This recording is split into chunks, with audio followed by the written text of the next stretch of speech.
بسم اللہ الرحمن الرحیم۔ صرف 5 منٹ کا مدرسہ قرآن و حدیث کی روشنی میں 9واں دن 9 محرم الحرام۔ نمبر 1، اسلامی تاریخ۔ حضرت ادریس علیہ السلام۔ حضرت ادریس علیہ السلام مشہور نبی ہیں۔ وہ حضرت آدم علیہ السلام کی وفات سے تقریباً 100 سال بعد اور حضرت نوح علیہ السلام سے 1000 سال پہلے شہر بابل میں پیدا ہوئے۔ انہوں نے حضرت شیس علیہ السلام سے علم حاصل کیا۔ علم نجوم، علم حساب، سلائی، ناپ تول، اسلحہ سازی اور فن تحریر و کتابت کے موجد اور بانی حضرت ادریس علیہ السلام ہیں۔ ان کے زمانے میں متعدد زبانیں بولی جاتی تھیں۔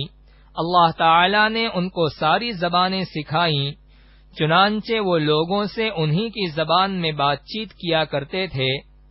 قرآن پاک میں ان کا اس طرح ذکر کیا گیا ہے کہ وہ بڑے سچے اور صبر کرنے والے نبی تھے۔ ان کو قرب خداوندی کا اونچا مرتبہ عطا کیا گیا تھا۔ مورخین نے آپ کے اخلاق کا تذکرہ اس طرح کیا ہے کہ گفتگو میں سنجیدہ، خاموش طبیعت تھے، چلتے وقت زمین پر نگاہ رکھتے اور بات کرتے وقت شہادت کی انگلی سے بار بار اشارہ فرماتے تھے۔ پوری زندگی دعوت و تبلیغ میں گزار دی۔ نمبر 2، اللہ کی قدرت۔ چاند کے فوائد۔ اللہ تعالی نے ہمارے فائدے کے لیے چاند بنایا۔ وہ ہمیں ٹھنڈی ٹھنڈی روشنی دیتا ہے، جس سے پیڑ پودے، پھل پھول اور دانوں میں رس پیدا ہوتا ہے۔ اللہ تعالی نے اس کی گردش کے لیے منزلیں مقرر کر رکھی ہیں۔ وہ ہر روز ایک منزل طے کرتا ہے اور آخر میں گھٹتے گھٹتے کھجور کی پرانی شاخ کی طرح رہ جاتا ہے۔ جہاں چاند کی روشنی اور اس کی گردش سے بے شمار دنیاوی فائدے حاصل ہوتے ہیں، وہیں اس کے ذریعے عبادت اور حج وغیرہ کے اوقات بھی معلوم ہو جاتے ہیں۔ غرض چاند کا روشنی پھیلانا اور اس کا گھٹتے بڑھتے رہنا قدرت خداوندی کی زبردست نشانی ہے۔ نمبر 3، ایک فرض کے بارے میں 5 نمازیں ادا کرنے پر بشارت۔ رسول اللہ صلی اللہ علیہ وسلم نے فرمایا کہ اللہ تعالی فرماتا ہے، میں نے آپ کی امت پر 5 نمازیں فرض کی ہیں اور اس بات کا عہد کر لیا ہے کہ جو شخص ان 5 نمازوں کو وقت پر پابندی سے ادا کرے گا تو میں اس کو جنت میں داخل کر دوں گا، اور جو اسے پابندی سے ادا نہیں کرے گا تو اس کے لیے میرے پاس کوئی عہد نہیں۔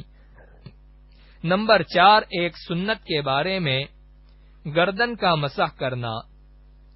حضرت طلحہ اپنے دادا سے روایت کرتے ہیں کہ وہ بیان کرتے تھے کہ انہوں نے رسول اللہ صلی اللہ علیہ وسلم کو وضو کرتے ہوئے دیکھا کہ آپ صلی اللہ علیہ وسلم نے سر کا مسح کیا اور پھر دونوں ہاتھوں کو مسح کرتے ہوئے گدی پر پھیرا۔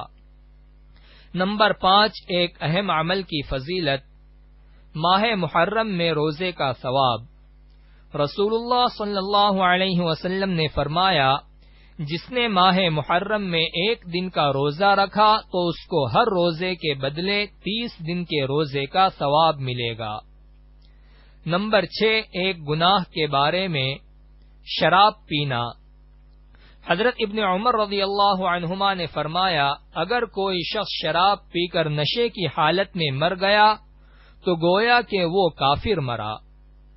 نمبر 7، دنیا کے بارے میں دنیا میں سادگی اختیار کرنا۔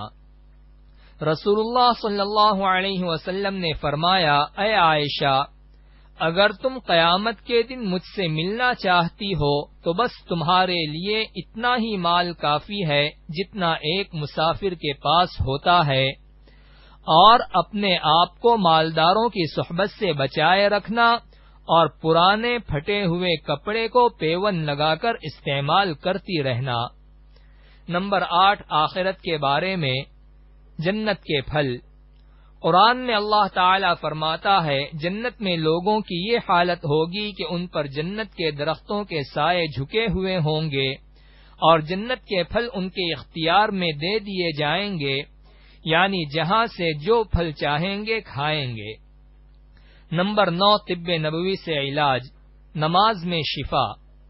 حضرت ابو ہریرہ رضی اللہ عنہ فرماتے ہیں کہ میں نماز سے فارغ ہو کر آپ صلی اللہ علیہ وسلم کی خدمت میں آ کر بیٹھ گیا، پھر آپ صلی اللہ علیہ وسلم نے میری طرف توجہ فرماتے ہوئے ارشاد فرمایا، کیا تمہارے پیٹ میں درد ہے؟ میں نے کہا جی ہاں یا رسول اللہ۔ تو آپ صلی اللہ علیہ وسلم نے فرمایا، اٹھو نماز پڑھو کیونکہ نماز میں شفا ہے۔ نوٹ: نماز اہم ترین عبادت ہونے کے ساتھ بہت سی روحانی اور جسمانی بیماریوں کا علاج بھی ہے، اس لیے نماز کو عبادت سمجھ کر ہی ادا کرنا چاہیے۔ نمبر 10 قرآن کی نصیحت۔